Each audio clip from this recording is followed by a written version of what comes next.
flute complain about the willows. The spring wind does not reach the Yumen Pass. Xiefeng. The Central Plains region of China experiences four distinct seasons, giving rise to the saying, in the 5th and 6th 9-day periods after the winter solstice, one can see the willows along the river. However, in places like Tianshui, Linxia, Wuwei, and Zhangye in Gansu province, by the time the 9th 9-day period arrives, signaling the start of planting, spring is still reluctant to fully arrive at Yumen Pass, hesitant to climb up to the willow treetops. Even when areas near Yumen Pass, such as Jiuquan and Jiaguan, are bustling with red apricot branches hinting at spring and spring rivers warm as ducks flutter about, Yumen Pass remains cold. It may not be completely frozen for 1,000 miles, with 10,000 miles of drifting snow, but it endures biting winds, and its willows droop as if in tears. No wonder the Chang flute's melodies are filled with sorrowful tones. Oh, willows of Yumen Pass, why can't you compete with the verdant willows of neighboring regions, showing off your lushness and green to rival theirs? Can we blame the willows of Yumen Pass? Certainly not, because the spring wind does not reach the Yumen Pass. Why doesn't the spring wind reach the Yumen Pass? Because Yumen Pass is plagued by fierce winds, relentless sandstorms, and unimpeded cold currents. When the greatest creator's spring wind has already graced the farthest corners of the earth and clothed willows worldwide in green, the land of China remains blanketed in ice and snow, its chill biting deep. Can we blame the willows of China for failing to thrive? It seems not. In this eastern land, the greatest creator and the Tripitaka are ignored. There is no God, no Buddha, no law, no order, much greed, much killing, much deceit, much falsehood, no loyalty, no filial piety, no kindness, and no righteousness. The greatest creator's spring wind cannot penetrate. When will the spring wind of the greatest creator finally reach this eastern land, blessing China with majestic landscapes, abundant resources, honest and simple folk, ample food and clothing, and everywhere filled with warblers' songs, swallows' dances, joy, and laughter? During the Cultural Revolution, a commemorative medallion of Chairman Mao bore the inscription on its reverse, "The spring wind has crossed the Yumen Pass." This suggested that the mighty eastward wind of the Cultural Revolution had swept through Yumen Pass, where the spring wind had always struggled to arrive. But this wind was not the gentle breeze that melts ice and snow or causes willows to sprout and turn green. Rather, it was an unprecedented gale, a violent storm that snapped branches and uprooted trees. Such a wind should never blow again. On this land, fierce gales, storms, sinister winds, evil winds, wicked winds, and sandstorms often arise without warning. After each storm, the willows are often left uprooted, and the land's vitality is severely damaged. The truly alarming part is that these repeated storms have left deep imprints in people's subconscious. Habit has become second nature. Whenever the land grows desolate, people yearn for a storm, believing, to become rich, one must take risks. To change the status quo, they think a destructive storm is needed. Few wise and calm thinkers have devised solutions to address such challenges. Frozen, numb hands and feet should never be warmed directly with fire or boiling water. They must first be rubbed with ice or snow, then soaked in cold water to reduce numbness, and finally warmed with lukewarm water. Storms leave grass withered, chickens and dogs unsettled, wild beasts rampant, and bones piled in the wilderness. Should we still long for violent storms to sweep across the land of China? Gentle breezes and fine rains nurture without a sound, and the prosperity of all industries depends on the soul's nourishment. Every sage who enters Life-Chanyan, take a moment to reflect quietly, what kind of wind is blowing in Life-Chanyan? Dead parts feel nothing. Xiefeng. When your back itches intensely, you must scratch it vigorously, a light touch won't suffice. When your head aches severely, only a firm massage will help, a gentle touch will have no effect. When your hands and feet go numb from the cold, they won't feel the warmth of water. In a wound with necrosis, even a needle prick elicits no sensation. When someone is paralyzed in the lower limbs or has hemiplegia, half of the body loses its sense of touch. A person in a vegetative state has their sensation reduced to the lowest possible level. The duller a part of the body is, the slower its response to external changes. Conversely, the more sensitive a part is, the quicker it reacts. The physical body reflects changes in the material world, whereas the spiritual body reflects changes in the non-material world. The body perceives changes in external information through the five senses: sight, hearing, taste, smell, and touch. The spirit perceives changes in the non-material world through spiritual perception. It's well known that the body reacts sensitively to external information, but what about the spirit? This is something many people overlook. If I say that the visual, auditory, olfactory, gustatory, and tactile perceptions of different people vary, most people would readily understand and accept this. If I say that the sensitivity of these senses changes with age, it would not provoke much disagreement. However, if I suggest that each person's spiritual perception differs, and that its sensitivity also changes with age, many would scoff. Spiritual perception is a critically important sense that humanity has largely neglected. The sensitivity of the five senses is closely tied to the health, and even the life or death, of the physical body.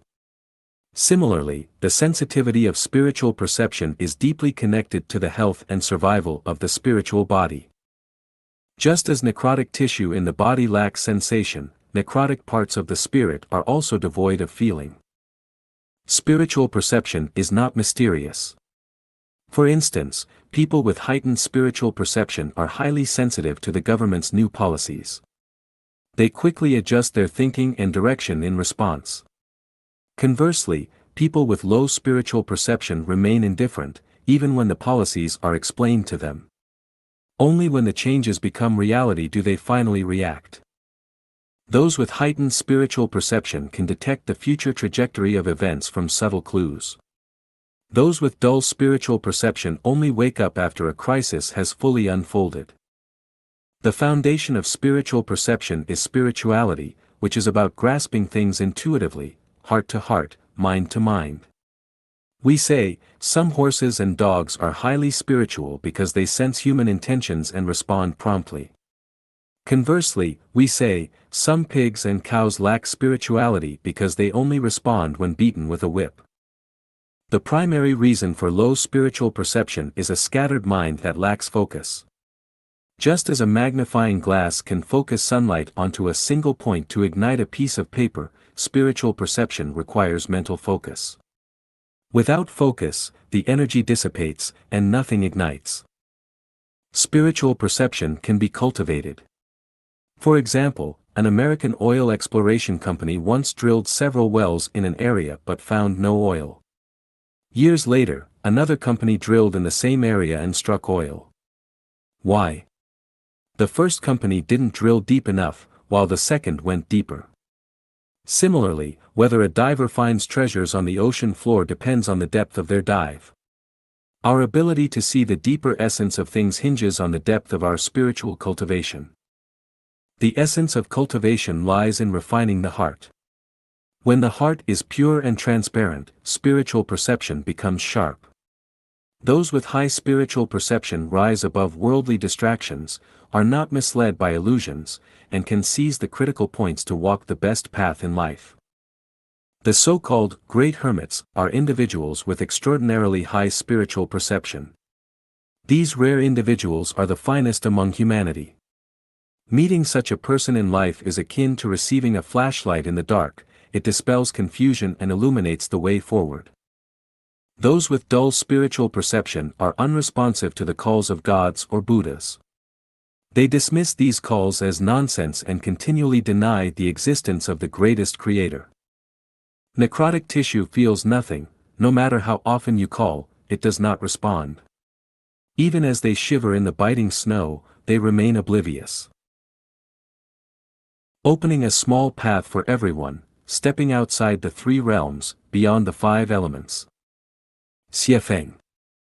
A rope can saw through wood, water droplets can wear away stone, melons drop when they are ripe, and water carves its own path. Yet, some companions are eager to uncover the secrets or methods for advancing to higher life spaces. Reluctantly, I will reveal a small secret path to see if you can grasp it. The Chinese nation's unique life structure was not directly created by the angels of the greatest creator but was the result of the divine dragon transforming itself into a human by imitating other beings. As a result, its genes carry a wealth of information that transcends time and space. Thus, many figures among our ancestors exhibited wisdom that is beyond comprehension. However, due to our people's tendencies toward suspicion, inconsistency, and lack of devotion, the wisdom of these extraordinary individuals often went unshared, and profound methods of cultivation were repeatedly discovered only to be lost again, a regrettable reality. We cannot estimate how many extraordinary individuals the Chinese nation has produced or how many profound methods have been lost. Some who gained these methods remained silent and became hermits. Others took on disciples, but due to their disciples' impatience and lack of sincerity, the masters ultimately withheld the true teachings. For instance, the celestial divination method of King Wen of Zhou, the yin-yang deduction methods of Giguzi, the magical transformation methods of Huzi, Jiang Ziya's non-material utilization methods, Zhang Liang's Qimen Duanjia techniques, and Zhuge Liang's divine predictive calculations were all lost. Even the secrets concealed in works like Tui Bei Tu and Ma Qian could have disappeared over time. High-ranking monks in the Buddhist realm have grasped many mysteries, but they have only guided their disciples in cultivation without transmitting the true core teachings. In the Zen tradition, masters emphasize heart-to-heart transmission and often refrain from recording teachings in words, leading to the loss of much profound wisdom. During my exploration of the negative universe, I uncovered some mysteries. However, I dare not pass on these methods directly, not out of selfishness or stinginess, but because we lack the moral qualities required to receive and use them appropriately. The purpose of creating Life Genuine was to inspire others to perceive these methods through my writings.